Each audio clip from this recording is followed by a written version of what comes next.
diferentes perspectivas. Primero que nada, no tengo que perder de vista lo que era el objetivo y el alcance de mi sistema y todo lo que por lo general aparece como la información que el cliente va a querer explotar en el futuro, ¿sí? Que puede a lo mejor no estar definida en ese modelo conceptual, si yo me basé en un modelo existente, si yo me basé en los requerimientos que pasaron por la licitación, y por ahí hay alguna información que él quiere ver, pero, a ver, quiere hacer una carga rápida de los datos del cliente, pero después quiere poder explotar la información georreferencialmente en un Maps de dónde están ubicados sus clientes para mejorar la logística de distribución. Bueno, entonces, o cargo y tengo una buena base de datos con los domicilios también de esos clientes, o me olvido de la georreferenciación después para ver dónde están ubicados, ¿sí? O sea, esas cosas por ahí hay que explicarles. Si yo solamente no voy a guardar el dato del cliente, voy a guardar el apellido y nombre, y bueno, después, ¿cómo voy a hacer la georreferenciación si no tengo ni un dato? ¿Sí? A esas por ahí, esos temas opuestos que pasa en el relevamiento, bueno, si yo después analizo cuál es el nivel de alcance de representación que va a tener mi sistema, tengo que hacer que se encuentren esos dos mundos y explicarle a mi cliente, para eso me están contratando a mí, no tiene por qué ser especialista, que si no guarda los datos del domicilio no va a poder después exponer eso georreferencialmente, para eso están ese rol del analista funcional para explicar eso, ¿sí? Bien, entonces, ¿en qué nos vamos a basar? No es heurística, esta siempre suele ser una pregunta de cuando van al examen final, aquellos que no promocionan y están hablando sobre este tema. ¿Cómo yo hago para pasar de este modelo del análisis al diseño?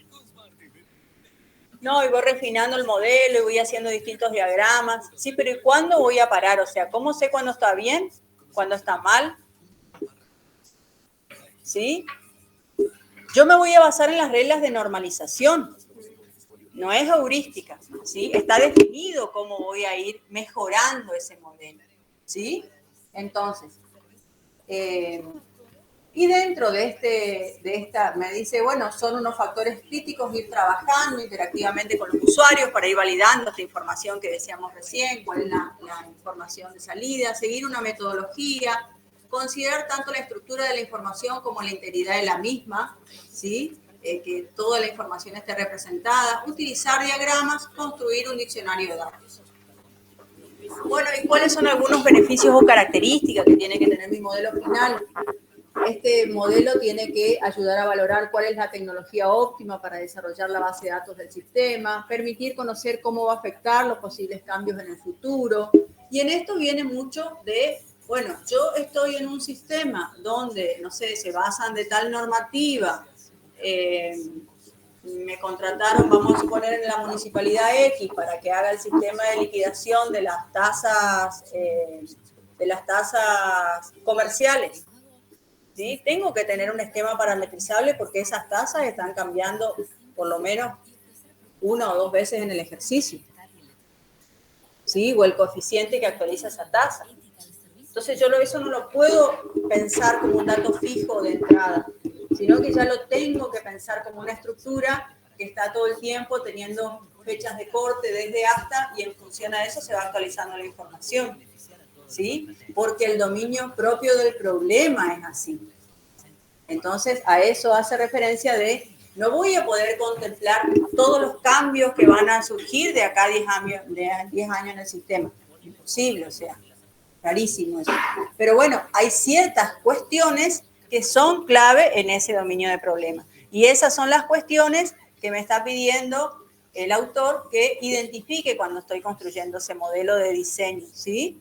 Que tal vez no están presentes en ese modelo conceptual.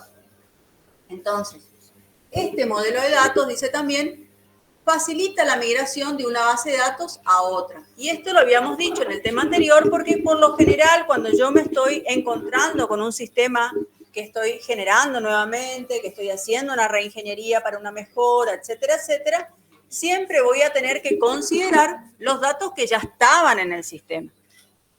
¿Sí? Entonces, puede existir procesos en los que yo tenía un sistema, nos ha pasado en algunas implementaciones, el cliente tenía, no sé, 100 objetos en su base de datos, vamos a un modelo nuevo, mucho más eficiente, etcétera, etcétera. Se presenta un modelo nuevo que tiene 400 objetos. Bueno, tengo que calzar los 200 que estaban en las estructuras nuevas. Tengo que hacer, si hay mucha diferencia entre el modelo anterior y el nuevo, tendré que hacer lo que se suele hacer es una interfaz intermedia, ¿sí? Que me migre y que yo sin tocar el dato original pueda interfacear y pasar ese modelo anterior al modelo nuevo, ¿sí? Son estructuras intermedias que se arman de migración. Pero lo que sí tengo que traer es todo ese dato, y ese dato puro como estaba, con el usuario que lo creó, en la fecha que lo creó, etcétera, ¿sí? Así tal cual, ¿sí?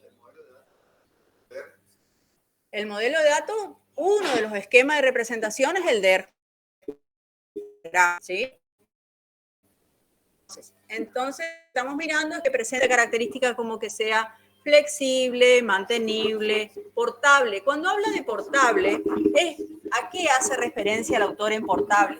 Muchas veces se van a encontrar con tipos de datos que solamente son reconocidos por ese motor propietario, ¿sí? Por ejemplo, un tipo de dato que solamente es válido en SQL Server y no lo reconocen si ustedes migran el día de mañana MariaDB o no sé, Oracle, el que elijan, un dato VLOG, un dato de una estructura que, sí, acá me permite ingresar un PDF con 500 caracteres descriptivos y después eso no lo migro a ningún lado, ¿sí? Entonces, mucha atención con por ahí esos datos tipo atributo maravilla que recién salen y que por ahí no están soportados por otros motores porque después me generan toda una complejidad cuando yo quiero salir de ese motor y irme a otro, ¿sí? Si no, me quedo toda la vida atado a esa marca. Bien. Esto que aparece acá, ¿qué son? ¿Qué era esta simbología? Para hacer el DER, ¿sí? Del modelo extendido de Chen, donde ustedes además de los atributos podían diferenciar entre los atributos, las claves, los nombres de las relaciones, ¿sí? Muy básico, ya acá no vamos a manejar el rombo con el nacido denso, sino que van a estar ya las relaciones un poco más pulidas con las flechas, eso esperamos que esté representado en su trabajo de campo, cuando ustedes estén trabajando en las guías, y van a trabajar con aquellas representaciones que vayan más tendiendo a este modelo normalizado, ¿sí? ¿Hasta qué nivel? Y mínimamente hasta el tercer nivel de normalización, es lo que vamos a exigir en los ejercicios. Bien, entonces, estas relaciones van a representar asociaciones entre entidades y además, si yo las manejo después como referencias explícitas cuando estoy creando mi modelo en el motor, me va a generar una referencia o una constraint que, por ejemplo, ¿qué no me tiene que permitir? Y no me tiene que permitir que yo ingrese un alumno con un tipo de DNI inexistente, ¿sí? Porque yo definí en este modelo una relación entre alumno y tipo de DNI, ¿sí? Y después si eso no está marcado, muchas veces nos pasa que está marcado en el DER, pero no está marcado cuando ustedes hicieron su implementación real en el motor que eligieron, ¿sí? Y si no está marcada la referencia y no sabe que tiene que controlar específicamente de que ese tipo esté declarado en la otra tabla, ¿sí? Bueno, ese es el foco que hacen las relaciones. Bien. Los roles están haciendo más una representación para que entendamos cómo son las vinculaciones y cómo son estas dependencias funcionales que se dan dentro del modelo de datos, ¿sí? ¿Quién depende de quién? Bueno, vienen a clarificar el modelo. Muchas veces, si tengo un rol dentro de la misma tabla, me pueden mostrar una relación recursiva que yo esté marcando, que es importante generar dentro de la misma estructura, ¿sí? Por ejemplo, cuando tengo un modelo de domicilio, cuando tengo un modelo de provincias y localidades, bueno, podría estar manejando la misma secuencialidad dentro de la misma estructura de las localidades que dependen de tal provincia.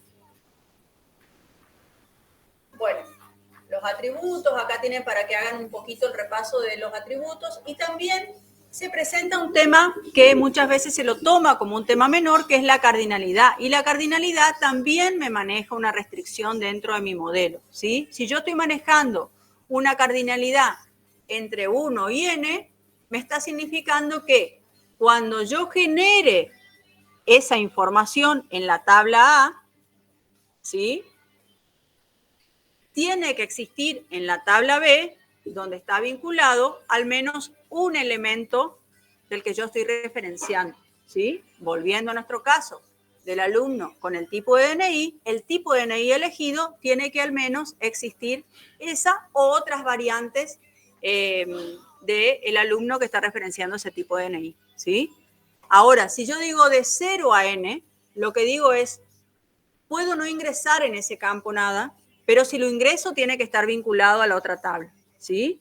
Entonces, es muy importante también hacer referencia y sobre todo cuando ustedes están trabajando en los ejercicios, qué restricciones está poniendo el modelo para trabajar no solamente las relaciones, sino las cardinalidades que se establecen en esas relaciones en el modelo.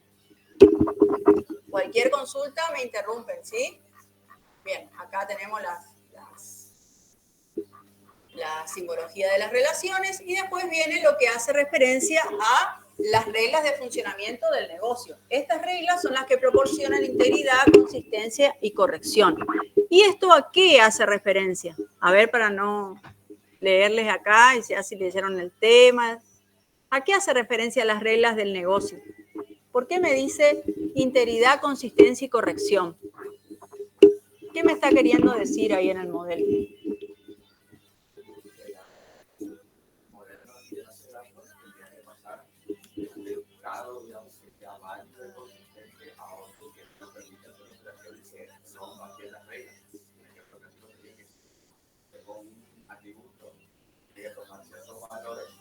No tendría que salirse dentro del dominio que yo tengo.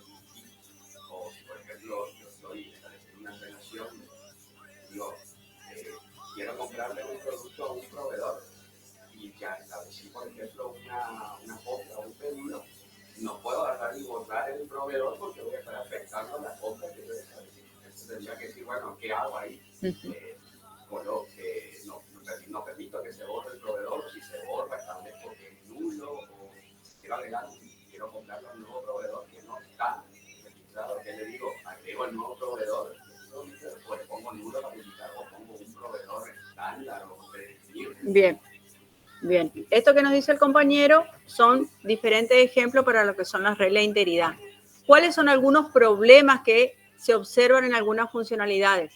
Las reglas de integridad están impuestas en la capa funcional,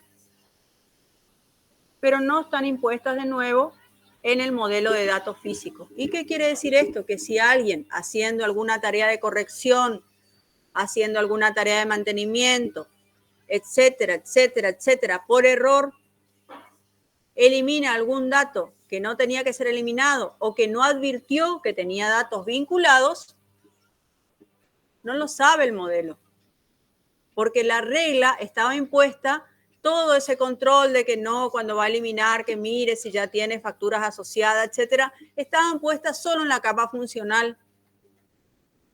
¿Sí? Por eso es tan importante que eso que yo defino en mi diagrama, que eso que yo defino a nivel conceptual, baje a mi modelo físico. Además de que puedo hacer controles, que no está de más, si depende de la criticidad del modelo, están en la capa funcional o si están, lo que sí queda muy desprolijo es que estén a nivel del motor y que así crudo y duro suba el mensaje a la capa del usuario. Que yo ni siquiera interprete ese código de error y le dé un SQL error, no, o sea, yo tengo que interpretar y avisarle, se encuentran datos relacionados, no es posible dar de baja, etcétera, algo que el usuario entienda, ¿sí? Si no lo voy a manejar también en la capa funcional. Por lo menos tengo que hacer la traducción del error en la capa del usuario, ¿sí? Pero es muy importante que es más importante casi que esté en el motor a que esté en el modelo ese control. ¿Sí?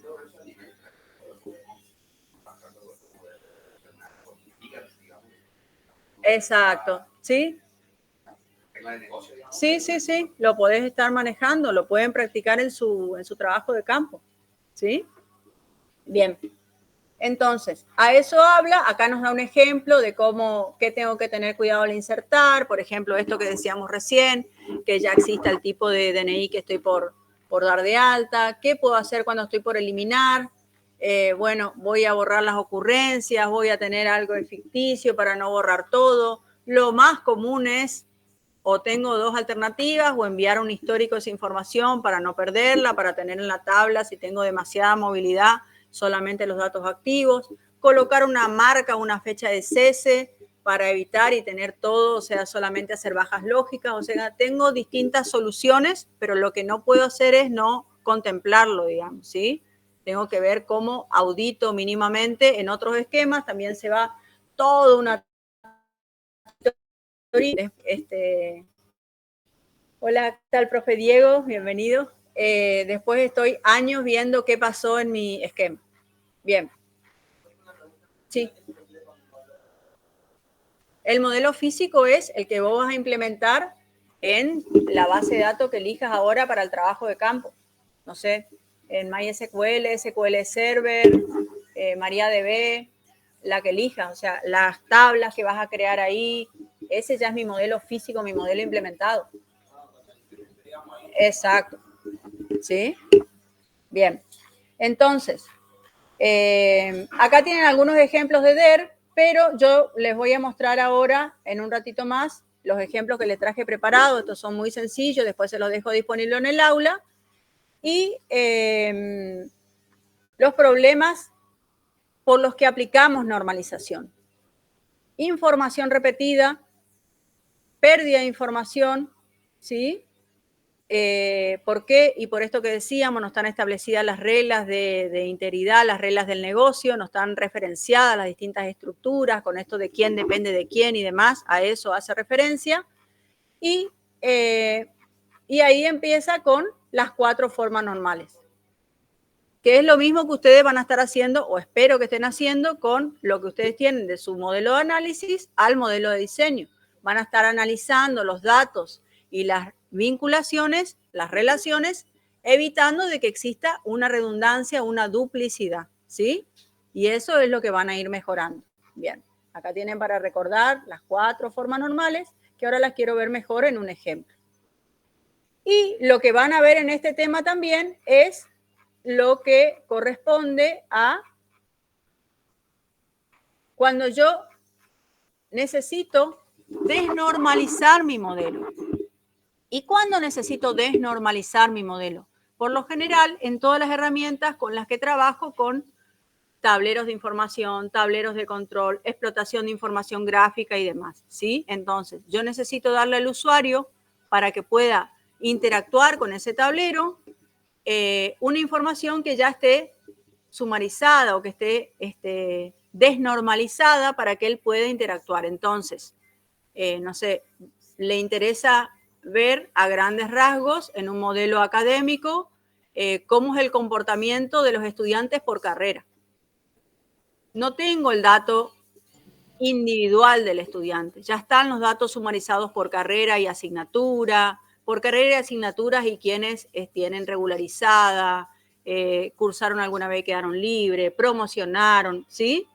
Es esa información por lo general a alto nivel, para que pueda ser utilizada con fines estadísticos. No me va a cambiar tanto la situación, el nivel de un dato, ¿sí? Porque el comportamiento por lo general me está determinando cómo se está comportando, por ejemplo, la regularidad en una asignatura, la promoción en cierto turno de mesa de examen, etcétera, etcétera. ¿Sí? Entonces, no se utiliza por lo general información desagregada a este nivel. ¿Cuándo se usa también? O por lo menos en los modelos que lo hemos usado, cuando yo quiero ver el comportamiento de deuda de contribuyentes, entonces tengo información sumarizada. Muchas veces se consume en línea, depende el costo que tengan esos recursos. Muchas veces se construyen estructuras intermedias, habrán escuchado lo que son los esquemas LLAP, donde por un lado yo tomo la información, la proceso, la dejo ya sumarizada en un ambiente, desde donde la toman todos estos elementos de tablero sumarizado, ¿sí? Y entonces veo, bueno, hago un corte que corra y que sumarice todos los registros de pago a la madrugada, donde baja la interacción del sistema, y después podamos ver, a ver, si hubo una campaña de recuperación de deuda, cómo fue el comportamiento de los contribuyentes a un vencimiento, ¿sí? Y voy haciendo ese seguimiento de la campaña. O soy un producto que se vende, hay un hot sale y quiero ver cómo va la evolución de las ventas por producto o la evolución de las ventas por zona geográfica. No voy a ir a lo que compró Juan, capaz que no me interesa tan a mínimo detalle. Me interesa ver un comportamiento global, ¿sí? Por lo general se utiliza más en ese sentido. Si yo veo un dato que me está llamando la atención, voy a pedir que me analicen el origen de ese dato para analizar ese comportamiento puntual, ¿sí? Bien, entonces, en este modelo multidimensional hay por lo general un esquema que se llaman esquemas de cubos, donde ya el modelo, como dijimos, está desnormalizado y se presenta como hechos y dimensiones, ¿sí? Hay 3 modelos genéricos que son el de estrella, el de copo de nieve y el de hechos, donde fíjense acá tengo una acumulación de ventas por oficina, productos y meses. Aquí es importantísimo que en el modelo estén determinadas las relaciones, en este modelo desnormalizado. ¿Por qué? Porque si yo no fuerzo las relaciones, el cliente en el tablero cruza A con B con C y el resultado le da cualquier cosa, les aseguro, ¿sí?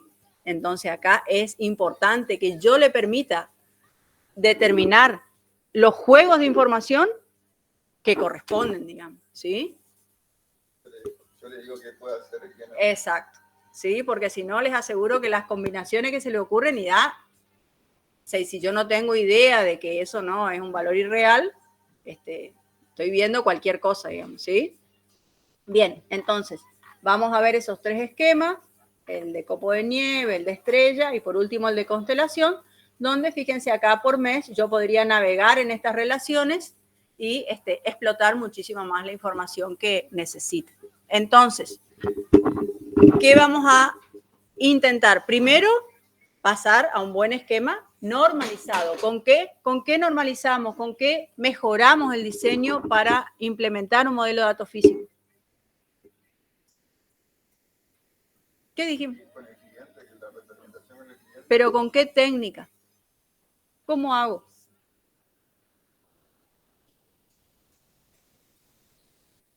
¿Cómo hago para saber si sigo o ya está bien mi modelo? ¿Y qué voy analizando en cada paso? ¿Qué dijimos? ¿Qué analizamos? De datos y de relaciones, ¿sí? Yo tengo que poder navegar en mi modelo a través de las relaciones y obtener la información que necesito. No necesito repetir esa información. Yo tengo que poder a través del modelo navegarlo y obtener lo que necesito.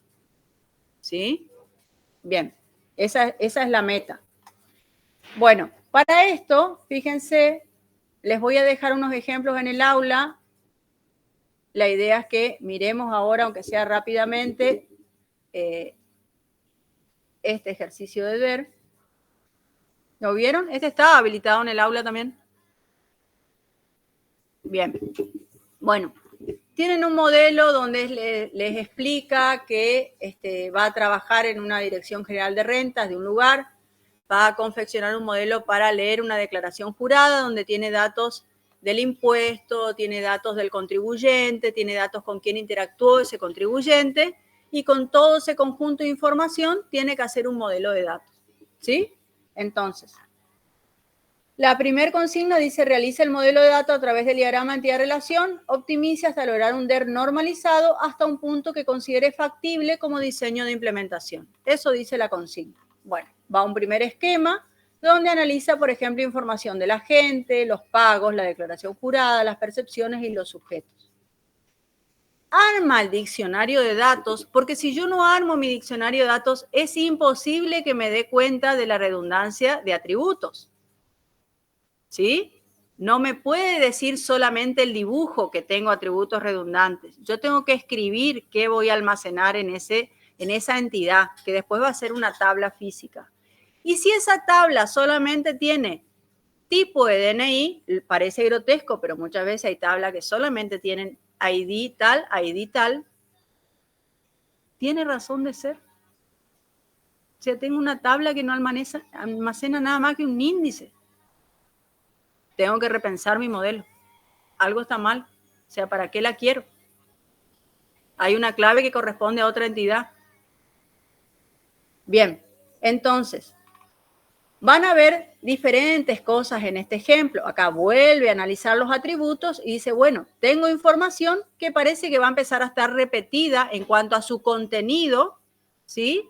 A nivel de que yo tenga distintas instancias de información, ¿sí? Porque hago una prueba de escritorio y detecto eso. Si no, tampoco no me doy cuenta. Entonces, para eso pasa a un segundo modelo donde dice, bueno, tengo personas, el agente, ya sea de percepción o de retención, termina siendo alguien que tiene un quit, un nombre y un apellido o una razón social, entonces puedo llevarlo a un lugar genérico y puedo trabajarlo como una persona, ¿sí? Y vuelve a hacer esa diferencia y vuelve a hacer el diccionario de datos de esa información con una prueba de escritorio. Ahora, cuestiones que empiezan a ser importantes. Primero, una cosa que parece una pavada, que va a decir, no, me va a recalcar eso, pero lo hemos visto muchas veces, es, en persona se llama persona quit y cuando va a la declaración jurada se llama declaración jurada persona quit. Con eso, si yo lo analizo a nivel sintético en el motor, lo ve como dos atributos totalmente distintos, porque se llaman distintos. Ahora, ¿a quién pertenece el dato? A persona. Declaración jurada lo está referenciando para este ejemplo. Entonces el dato no va a cambiar en los lugares que yo necesite referenciarlo en el modelo. El dato siempre, ese atributo, tiene que mantener el nombre original del lugar donde tiene la mayor responsabilidad de almacenar esa información.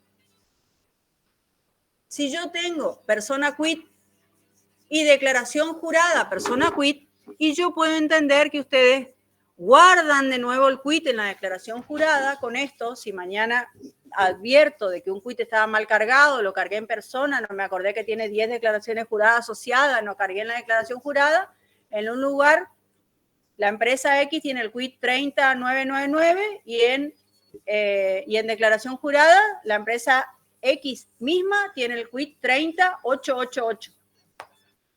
Y no sé si tienen la misma razón social, son iguales, son distintas, lo tengo que intimar después a quién intimo, al del 88, al del 99, ¿sí? Entonces, a eso tiene que tender mi modelo, que la base esté cuidada, que la información esté unificada y esté en un único lugar. Y que aquellas entidades que tienen la mayor información sobre ese atributo sean las responsables de administrar ese atributo. En este caso, persona es la responsable de administrar el quit, el apellido, el nombre, la razón social. Y eso se tiene que consumir desde todo el modelo, pero haciendo referencia a esa persona o ese quit como hayan elegido identificador, ¿sí? Esas son las cuestiones que tienen que cuidar en el modelo de datos. Bueno, el ejemplo sigue y va analizando, le aconsejo que lo miren, ¿sí? Va analizando, va generando las claves primarias, las claves secundarias, baja un tercer modelo, baja un cuarto modelo porque dice, bueno, empiezo a diferenciar los domicilios. Y después vemos que tienen el trabajo de campo, un campo domicilio, y ahí pusieron todo. La calle, el número, la localidad, la provincia. Con suerte está el código postal aparte. No, yo no puedo tener un atributo multivariado a esta instancia. Yo tengo que tener atributos atómicos en todas mis estructuras. Si no, está muy fuera de normalización mi modelo. ¿Sí? Así que vayan mirando esas cuestiones en su trabajo de campo.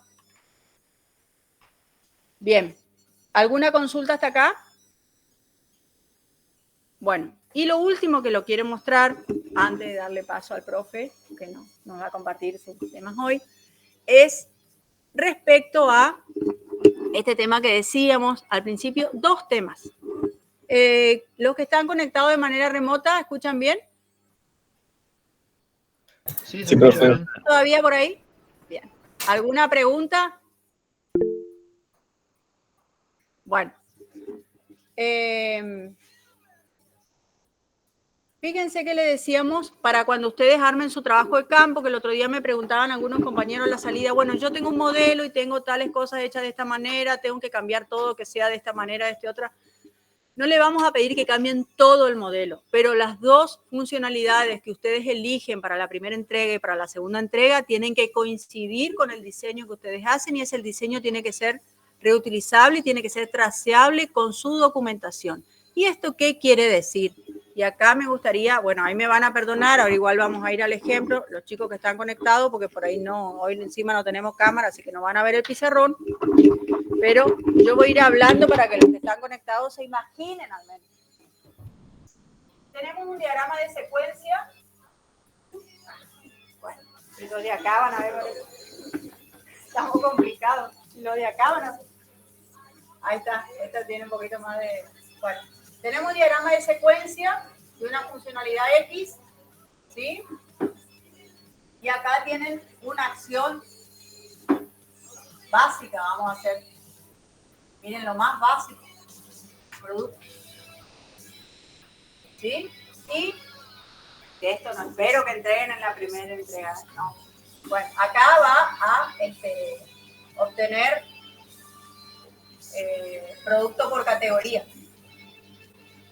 Entonces, envío una solicitud con la categoría del producto y producto le devuelve todos los productos que él recibe una categoría y le devuelve una lista, ¿sí? Una lista de productos. Este es su diagrama de secuencia básico, acá se llama rescata producto por categoría, se llama en el diagrama de secuencia, tiene un parámetro de entrada que es la categoría, tiene un parámetro de retorno que es una lista, un valor null cuando no encuentra ningún producto de esa categoría. Ahora, nos vamos a la implementación y vemos que agregaron un objeto donde esa consulta se está haciendo en una grilla y a lo sumo me devuelve un mensaje, no encontró producto de la categoría. O tienen embebidos los objetos en su código y ahí responden de cierta manera. Veo por ahí un SQL camuflado y van a la tabla producto y rescatan todo por categoría. No, eso no es lo mismo de lo que ustedes dicen en el diagrama. ¿Sí? Entonces, tengo que bajar a un objeto que realmente me pueda devolver esa información y que yo ese objeto lo pueda recuperar en esa aplicación y en otra y no tenga que reconstruir de todo el código. Porque imagínense acá es una pavada, una consulta de algo. Pero si ustedes están resolviendo un proceso crítico,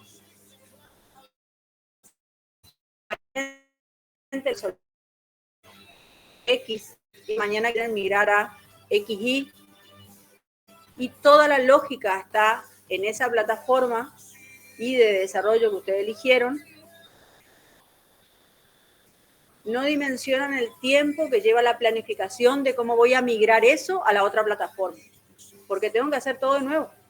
Porque tengo el conocimiento de 2 recursos con suerte que estuvieron en esa instancia, pero el resto es nuevo, se sumó para este cliente, para este proyecto, tenemos que hacer todo de nuevo. Tenemos que volver a pasar por prueba unitaria, tenemos que volver a pasar por prueba de integración, etcétera, etcétera. Si yo llevo ese conocimiento a un lugar más estable, de esa manera puedo reutilizarlo, puedo hasta en el mismo cliente ir cambiando la capa funcional, puedo migrar de motor. Por lo general las migraciones en lo que es entornos de motores son ultra estandarizadas, digamos, aceptan todos los objetos, migran sin problema, ¿sí? Pero no así cuando yo migro de una plataforma, no sé, me voy de Ruby a .NET.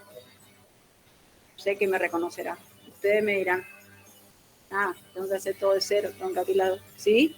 A eso me refiero. Por eso insistimos desde esa perspectiva.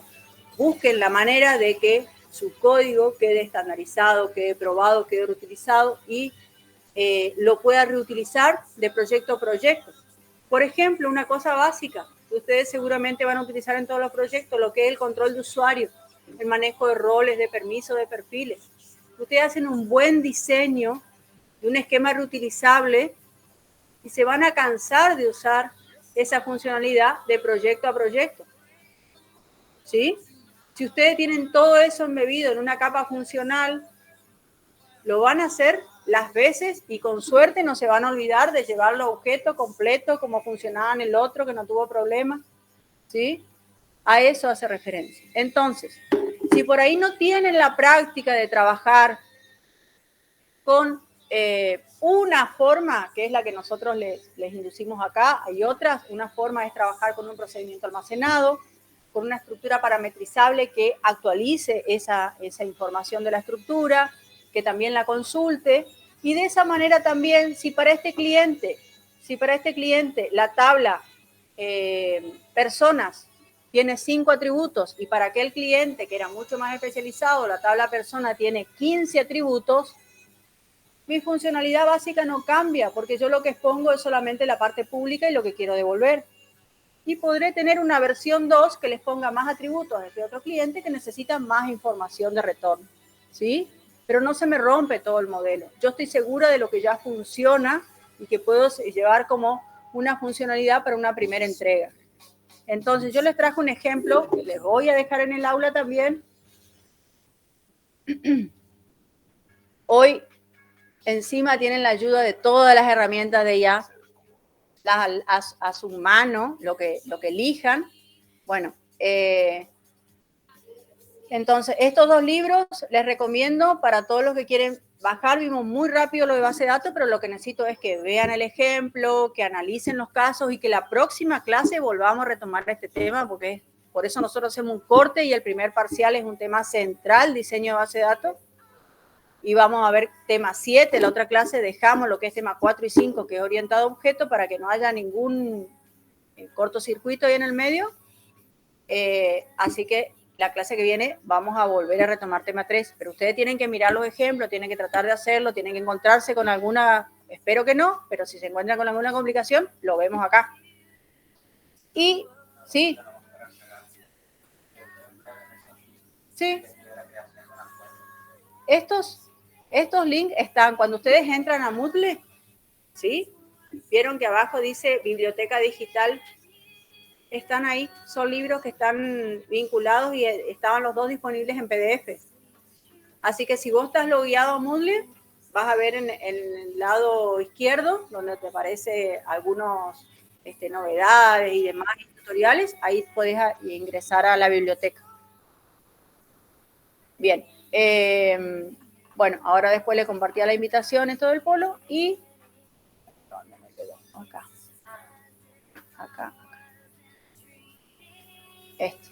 Bueno, yo puse en una herramienta, elegí creo DeepWeek, para hacer un prompt, ¿sí? Básico, que me tiró algo muy básico, porque era hacer un ejemplo. Entonces le pedí que era así todo me entendió, fíjense que como le escribí, me entendió, que era un desarrollador backend, ¿sí?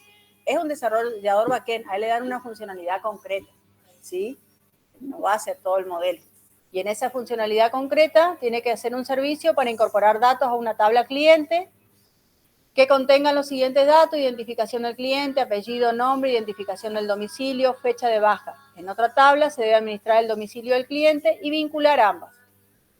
Debe generar la sentencia de creación para, en este caso yo elegí que iba a ser en MySQL, ¿sí?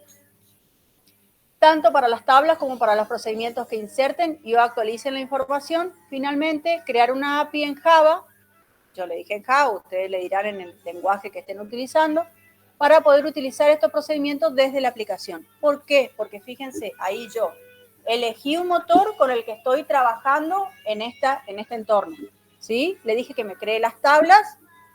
Obviamente ustedes van a refinar con todos los atributos que necesiten, pero ya van a tener una ayuda de eso, que me cree los procedimientos almacenados, y después puedo o trabajar directamente con esos procedimientos desde mi capa de aplicación o estandarizarlo aún más y que me genere una API para que eso me quede más estándar todavía y yo pueda consultar esa información de distintos esquemas.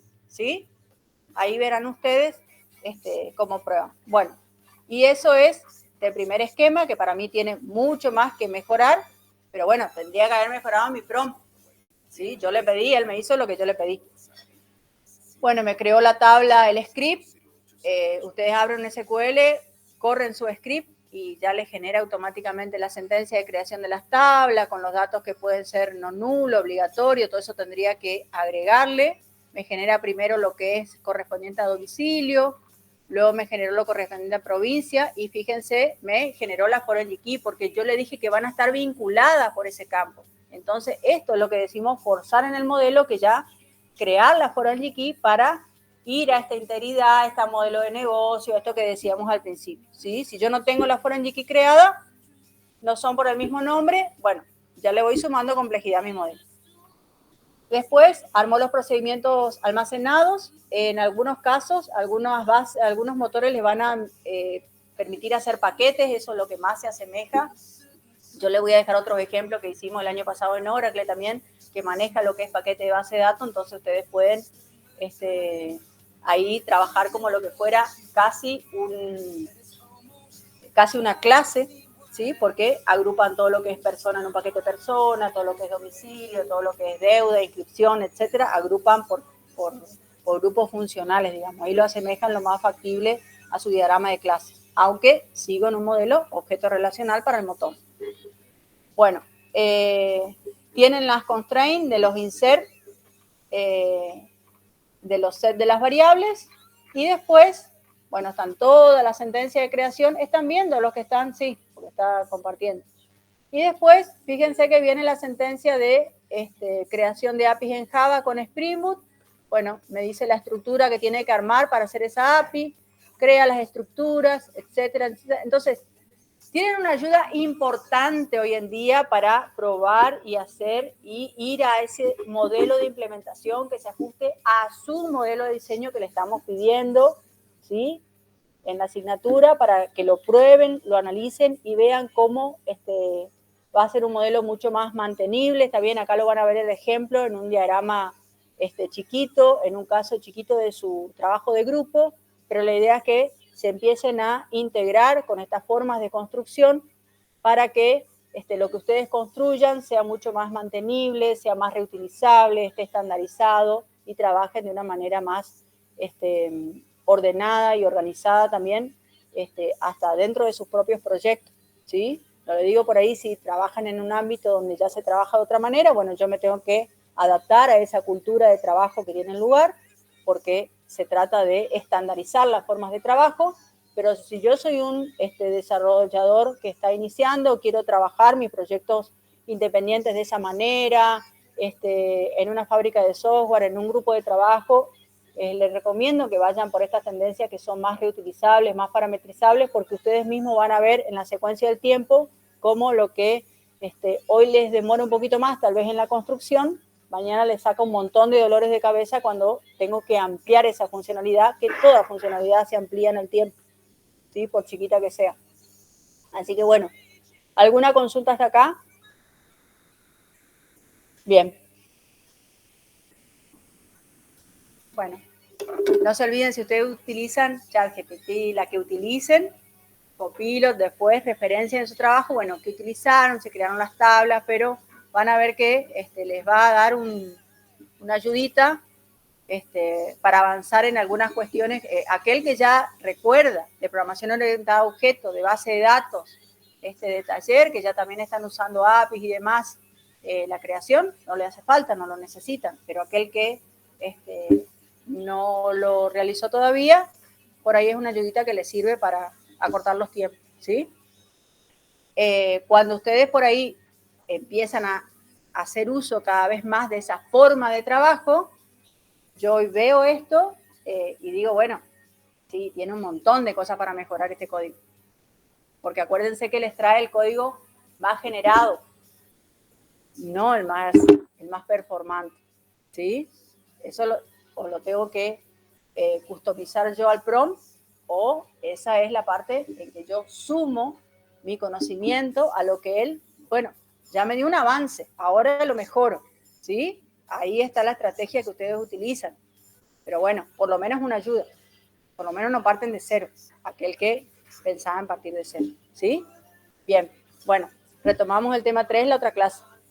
Le damos la bienvenida al profe, le dejo mientras también ya acá, antes que nos corten en un rato más la asistencia.